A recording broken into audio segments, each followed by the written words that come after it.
Is it vain to go get Botox and filler? I refuse to believe that we are put on this earth to turn 23 and then spend the rest of our lives trying to maintain that look. No way. Why on earth do we get it in our heads that women should give birth and then look like they've never given birth? It was something I thought I would never do. I was like, no, just age gracefully. God designed us this way. And it was very easy for me to say when I was in my 20s and had youthful skin and had more sleep.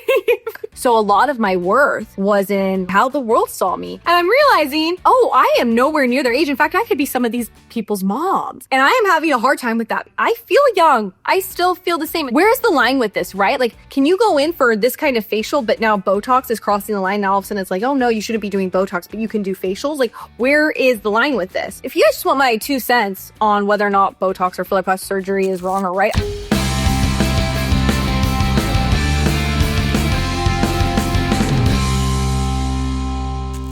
let's talk about aging and vanity. And this is something I have been struggling with a lot lately as I've been getting older. What's up? My name is Chrissy Horton. We talk all things motherhood, marriage, pregnancy, and it's just that real vulnerable mom talk here. So if there are any topics that you want me to go more in depth in and talk about more, drop them in the comments and I'll make a video about it. So I just turned 37 back in July, and I don't know what it is about 37, but all of a sudden the way I view myself has completely changed. Now, a little history about me is that I have been pregnant and breastfeeding for the past decade. So I have been through a lot of physical changes, right? I have seen my face puff up. I've seen it go down. I've seen my body puff up. I've seen my body go down. And to me, I guess what is happening is this is probably the longest I haven't been pregnant since my first. And I'm starting to say, oh, wait, this is what I actually look like now. I am still breastfeeding, but I'm a year postpartum. Now, I'm going to be very honest and vulnerable. Vanity is something I've always struggled with. Of course, like every other girl, I've always wanted to be pretty. And I never made it, well, I like to think I didn't. Maybe I did in some ways and didn't realize it, but never made it like an idol. It's never like I was like, if I look this way, I'll be happy, right? I always knew that your outer appearances aren't what truly matters, but I still cared, if that makes any sense, which is normal. Especially just being a human being in society. Because I knew obviously the keys to happiness don't lie into anything superficial, right? Truly what does matter is the contents of your heart. I mean, truly that is what beauty comes from. But your outer beauty means something too, right? I know that if, God forbid, I was in a car accident or something, and something happened to my face, something happened to my body, I would be praying to look the way I do right now, right? Like, I'm not trying to sit here and say that I think I'm ugly or I'm trying to fish for compliments or anything like that. I just know that there's probably a lot of other women going through this, especially as they get older. And I just wanted to be vulnerable with you and let you know that you're not alone in this. And as someone, as I become more devout in my faith and I'm trying to, get closer to Christ every day and be more like Christ every day, which I by no means am. Like, I am not perfect. I've struggled every single day, but I am striving to be. Vanity has been the one that's just been kicking my butt.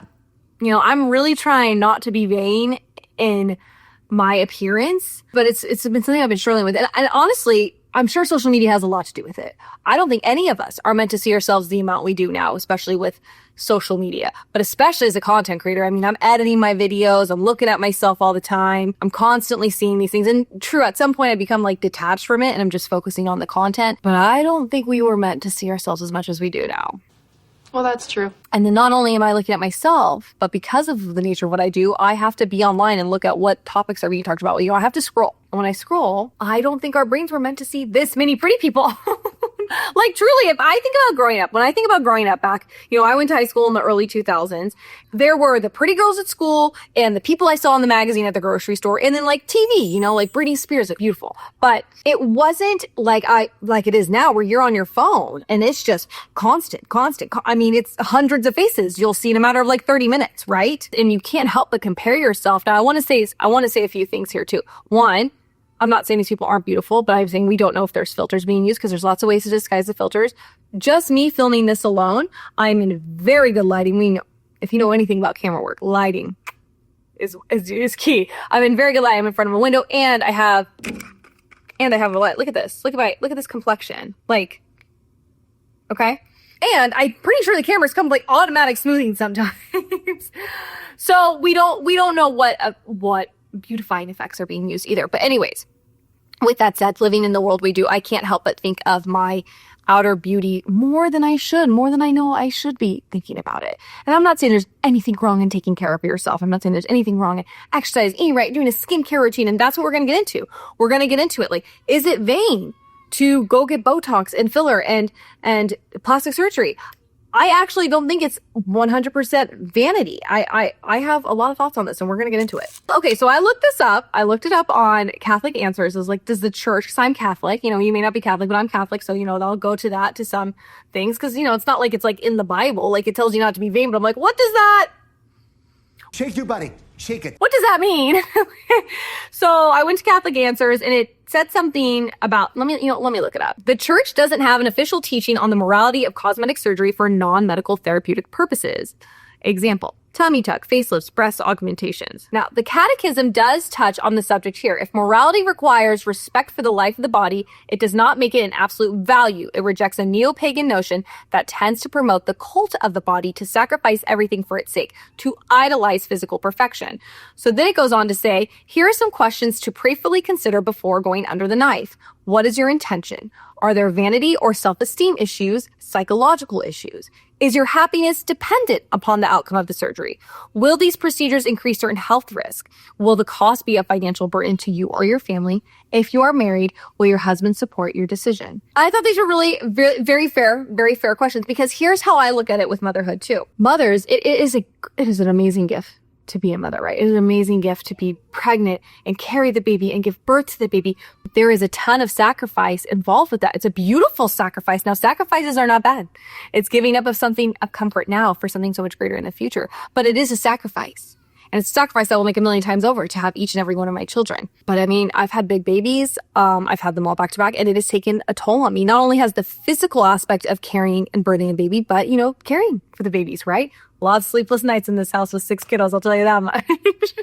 And so there are very, very obvious physical signs on my body of childbirth, which is beautiful, right? Like, I'm not trying to look 23 for the rest of my life. In fact, I refuse to believe that we are put on this earth to turn 23 and then spend the rest of our lives trying to maintain that look. No way. There's way more to life than that. I actually don't mind the way my tummy looks. It's definitely stretched out. The skin's very loose. It kind of looks like a shriveled up prune a little bit. You gather it. But I actually don't mind that. I actually think there's a lot of beauty in it. I'm like, look at this.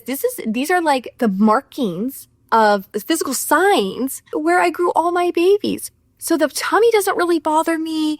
If we're going to get into it, these are held up by my bra. Like, if I am not wearing a bra, they go pretty low. What did one saggy boob say to the other saggy boob? If we don't get the proper support, people will think we're nuts.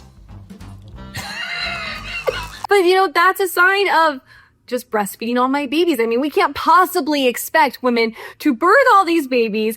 And even if they're the healthiest and fittest, their bodies are going to show signs of childbirth. And that should not be looked at as disgusting or gross or whatever our society wants to say. Like, it should be celebrated. It should be celebrated, because why on earth do we get it in our heads that women should give birth and then look like they've never given birth? I hate the term bounce back. Bounce back to what? Before your organs were just shoved out of place so you could birth the baby? Literally, your organs are moving to make room for the baby. And then it's like, well, you need to bounce back. Like, okay, let's let our organs get back into place. It just boggles my mind. And I'm not saying this is an excuse to indulge in gluttonous behavior. No. But what I'm trying to say is that you can work out, you can eat right, and the stretch marks are still going to be there for some of us, okay? We shouldn't be ashamed of those, right? So going back to this, having plastic surgery, doing these things, it was something I thought I would never do. I was like, no, just age gracefully. God designed us this way. And it was very easy for me to say when I was in my 20s and had youthful skin and had more sleep. But now, and let me tell you this, I felt, with the exception of how much my body and face were changing throughout my pregnancies and stuff, I felt for a while there, I looked the same. So even though, from the time I was 23 to 33, I look back at pictures, I don't see much of a difference, truly. So there is something that happens as you get, at least for me in my mid-30s, I started noticing some changes to my face, right? The camera may not pick up on it as much, but I've noticed some, like jowling, I don't know if it's picking up on it. More wrinkles around my eyes. My laugh lines are getting deeper. And these were things that just weren't there. Like, I kid you not, a year ago. And so there's something that happens where you basically have looked the same and also you're like, whoa, whoa, whoa, whoa, like I'm starting to look a little different now. And I'm like, and it's not the pregnancy and it's not the postpartum. Like, this is just how it is. So that's something I'm kind of struggling with. And I don't know how to word this because I don't want to come off conceited or bragging or thinking too highly of myself by any means. I want to always practice humility, but I also want to be very vulnerable and share what has happened in my life. So I'm just going to go for it. Take it how you want. Be offended. There's not much I can do to control how you take this. And I never thought, I was pretty insecure, not going to lie. I was pretty insecure in high school about my looks. College, still insecure about my looks. I was pretty confident in my personality, like who I was as a person. I never, by means, I was like super ugly, but I never thought I was like the prettiest girl in the room ever. I never thought, like, when a guy liked me, I'd be like surprised by it, honestly. Like, oh, like he likes me, you know, like, oh, I'm pretty enough for him. Like, that's kind of how I thought. But then by my 20s, I was with Tim, don't get me wrong, but I still love to go like to the clubs and stuff with my girlfriends. And let me tell you about club culture in the 2010s era. Okay. I'm talking 2010 to 2013 was like when I hit the clubs hard, and not hard. I wasn't going like all the time, but I love to dance. I love to go out with my friends. There was a big status thing about getting into the clubs back then. And these, you have to remember the shows that were out right then. It was like, there were these crazy shows. Like, I don't know, there was like The Hills and the Kardashians and the Girls Next Door. And it was like there were so many scenes where it's like you would just walk up to the bouncer and they let you in. And like, that was like a status symbol.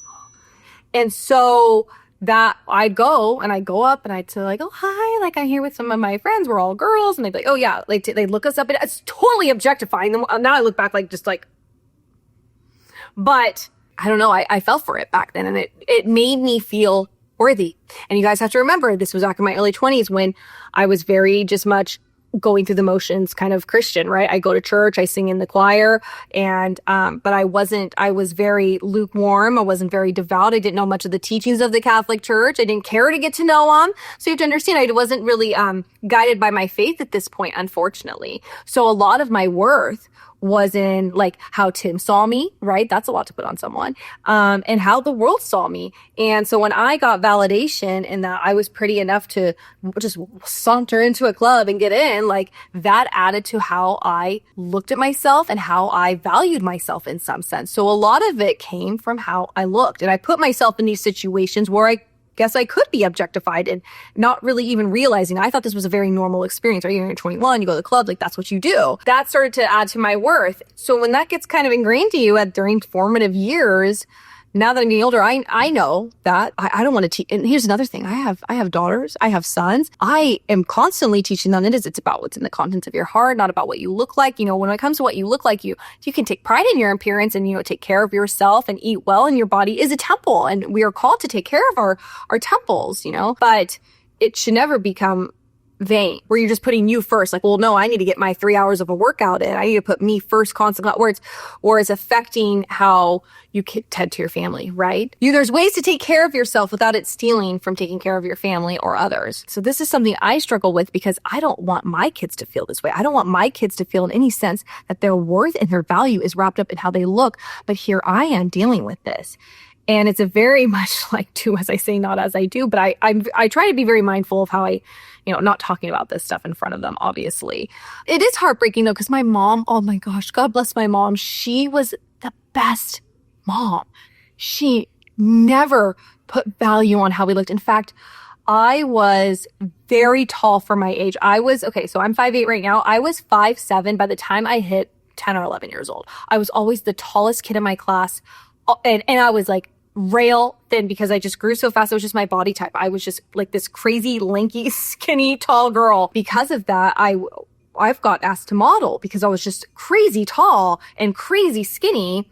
And my mom would never let me model. And I would be so mad at her. I'm like, why don't you let me model? And she's like, I never want you to be put in a position where you find value in how you look. Like that your worth, what did she say? Something like, you know, like where your worth is tied to how you look.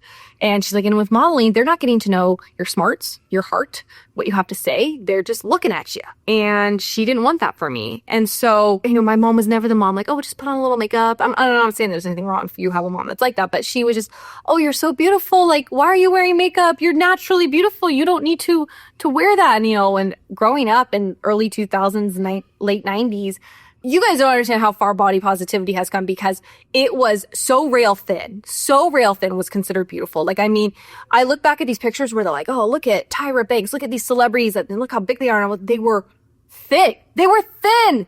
And they were still being called big. So it was like, you had to be like a skeleton at this point. So even though I was super tall and super skinny, I still thought I was fat. And my mom, she grew up in the 80s where this was really toxic too. And she never wanted that for her girls. And so she's like, oh, Chrissy, out of all the things you can worry about in the world, your weight is literally, you're naturally, you don't even think, why are you thinking about your weight? Why are you thinking about all this? And so she, I mean, God bless my mom. She tried so hard to show us, to guide us in the right track. But, the world is loud. The world is so loud. And I let it be my inner voice. I mean, but I'm sure, I know my mom and the way she did, like, she was inside those inner voices. She's fighting them off. So I could find some balance in there. I know it helped. It was not all for nothing. But lo and behold, I did find a lot of worth in how I looked. And now that I'm getting older, and now I'm not pregnant, I don't know what it is about 37. And again, I think it has to do with social media, because I see so many young kids, because it just shows up on my feed, especially as a content creator. I'll participate in trends, and I'll make that trend more relatable to people my age or, moms. But then I see like where the trends originate from. They're all, from the Gen Zers. And I'm realizing, oh, I am nowhere near their age. In fact, I could be some of these people's moms. And I am having a hard time with that, because I feel young. I still feel the same. Because here's the thing, my husband and I went out for our anniversary, and I still felt like the same 23-year-old who was like getting ready to get married to him. And I think this was more about aging. There's this thing to be like, you need to act your age. But I still feel like really young at heart. And like, I know so much more. And maybe my worldview has changed, but I still feel so young. I still want to like stand up through the sunroof and blast one of my songs from my youth and sing it out loud. Like, I still feel like that. I still like to dance and have fun. And what does acting your age mean? Like, how does a 37-year-old act? Like, cause I still feel very young, and like my energy and my spirit, is this just a construct? Like, and so I think I'm dealing with a little bit of an identity crisis right now. I don't know. So as I'm getting older, like, this has been my experience where I was used to being noticed when I walked in somewhere, and now I'm not. And that's affecting me in some way. I don't know. This is so awkward because it's very vulnerable. I know other women are feeling this way, but I'm not articulating it well. I think I'm going to get clip farmed out and I'm going to just sound horrible. But I love a good skincare routine. Honestly, I love a good skincare routine because it's my self-care. It's a way I fill my cup. It's a way I pamper myself. I love my skincare routine. And I'll go to facials once every 6 weeks. I see nothing wrong with that. I went for microneedling, but it's like PRP. And basically she took some blood and separated some enzymes in the blood and then rubs it all over my skin. And she takes little micro needles, essentially, what are micro needles, and it's like kind of trauma to the skin, but it's controlled trauma. But the PRP, the plasma, I think, from the blood, it's like has all these nutrients in it. Anyways, and she's putting that on these needles and it's like soaking into your skin, but it's causing a like controlled trauma to your face. Because what's going to tell is the face is like, oh, something's happening. We need to produce more collagen and stuff to fix it. And so you get more collagen in your face and blah, blah, blah. So I went in for that and it was not painful. They put numbing cream on and just, you're good to go. Where's the line with this, right? Like, can you go in for this kind of facial, but now Botox is crossing the line? Now all of a sudden it's like, oh no, you shouldn't be doing Botox, but you can do facials. Like, where is the line with this? I totally can see why now women do this though. I never understood. I was like, just age gracefully. You're beautiful. Women are beautiful. But especially when you feel a certain way, like I feel this way, but my face isn't showing that. Like, I don't look the way I feel. And that's just where I am. And I don't even have an answer to all this. There's things like, okay, I was just on this podcast recently and I'm looking at myself and I was like, oh, like my chin, my neck, like it's awful. It's awful. And again, I don't think we're meant to look at ourselves as much. And that's something I need to work on. So anyways, I guess what I'm bringing this all up is just, we kind of all have our challenges, our things that we're battling with. And I think mine right now is vanity and like how I want to go forward and how I'm going to age. If you guys just want my 2 cents on whether or not Botox or filler plastic surgery is wrong or right, I don't think there is a right answer to it. I don't think it's all inherently wrong. I mean, I just read to you what it says on Catholic Answers and I totally agree with it. I don't think you should go into debt by any means. You should not be struggling financially to get these cosmetic procedures done. But hold on, because people will say like, oh, what about your teeth? That's considered cosmetic. And I agree. I think a smile A smile can do so much for someone. When they're confident in their smile, it could do so much for someone. Again, I think it's very nuanced, because if someone had a smile, they didn't want to smile, I mean, gosh, can you imagine not wanting to smile because you're self-conscious about your teeth, and they went into like, they did a little bit of debt to fix their smile so they could just express themselves. I don't even know if I find that necessarily wrong. I guess it depends on how much debt, like how much does it affect other people. I think every situation is very unique. So let's just talk about my situation.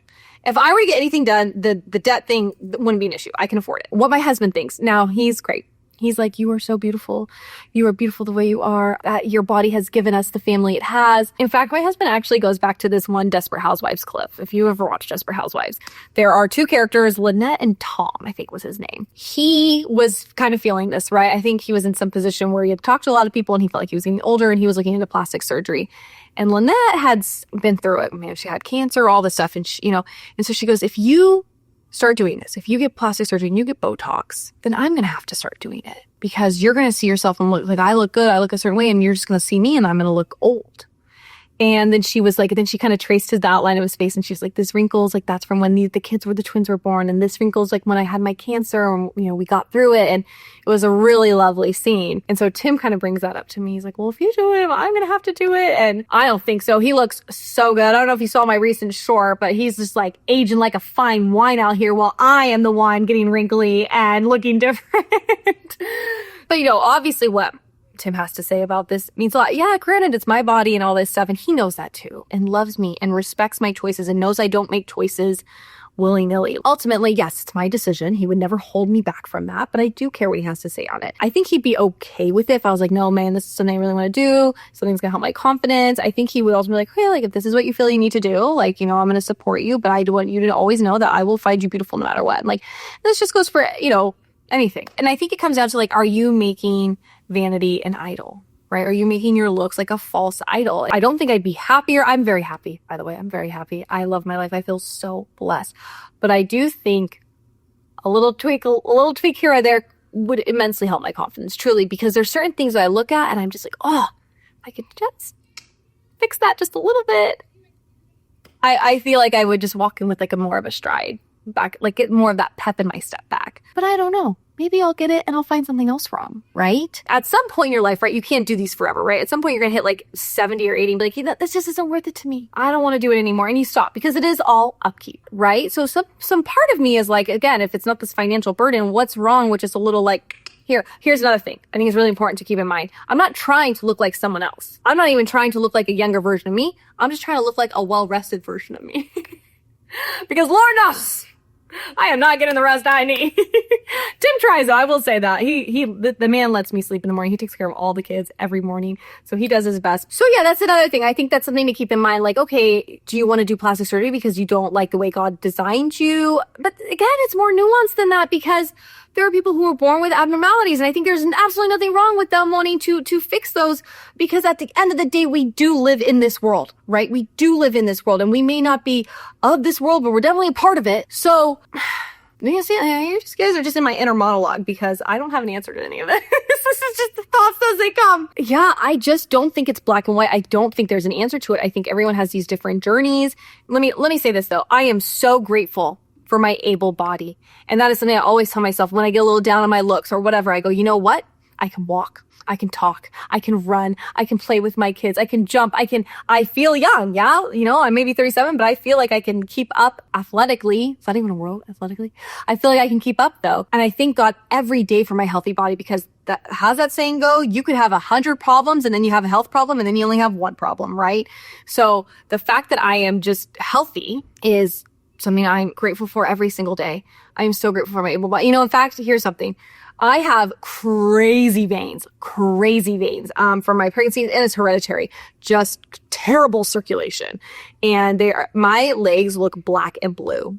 And I rarely wear shorts. And then, when I wear dresses, they're all like a modest length, so you don't see them as much. But the veins are really, really bad. Why was I talking about the veins? There was something about this. Oh yeah, okay. My veins are really bad. And it is hard for me to get in a swimsuit. Even if it's a modest swimsuit that's like a skirt to my knees or whatever. It's my legs. I mean, my kids, when they have seen me in shorts, are like, oh, Mommy, what happened to your legs? Is everything okay? I mean, they're bad. And I was at one of the kids were invited to a birthday party, and it was a pool party, and the parents were getting the pool to like, because they're all little kids, so parents were getting the pool to swim with the kids. There was one gal, she was like a older cousin. She was probably in her 20s, and she jumped in the pool, and she just, had a great figure, and I was starting to feel really down. I think I was pregnant, and I was thinking about my veins, and I was like, gosh, I was like, I was like starting to get emotional about it, like crying, like, oh my gosh, like I used to be pretty, and I used to, and whatever. And then I just thought about, but yeah, I have these veins, but they're really not an issue. It's truly cosmetic. I can jump in the pool with my kids. So maybe I may not like the way they look, but I can use them, and I can keep up with my kids with them.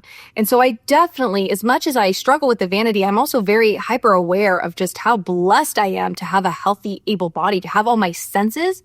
I can see, I can smell, I can taste, I can touch. I'm so grateful. So I know that a cosmetic procedure isn't going to enlighten me, make me happier, bring more fulfillment to my life, but I do think it would give me a little pep in my step and make me a little bit more confident in the body I am in the face I am in now. I don't know. I don't know if I'll do anything. So anyways, I don't have an answer. I don't have an answer. Curious of your thoughts, but be kind. Please don't yell at me in the comments and say mean things and question like my walk with the Lord. Because I am a human, and I am doing my best, and I'm trying to learn. I really am trying to do what's right, truly. And I want to set a good example. And people will say, well, what about your daughters? How would your daughters feel if they wanted to do the procedures that you want? I say, well, I didn't want to do any of these till I was 37. So if my 37-year-old daughter came to me and said, yeah, Mom, I'm starting to feel a little self-conscious, might get a little Botox, I don't think I would think anything of it, to be honest. I would definitely have a problem with it if they were 19 thinking these things. And again, I know you'll see this, the camera and the lighting and this stuff, but there's just certain angles I'll catch myself and I'm like, whoa, you're getting. Spit it out, Daisy. You don't look the same. Or all the, whoa, is that me? Anyway, I don't have an answer to what to do, but I wanted to share this with you because it's our honest hour and just kind of let you in on my mind, because I don't think I'm the only mom feeling this way. I don't think I'm the only woman feeling this way as they approach closer to 40 and, hit their, and I see lots of beautiful women who are, mid 30s and 40s. And so I'm not trying to say that getting older makes you unattractive by any means.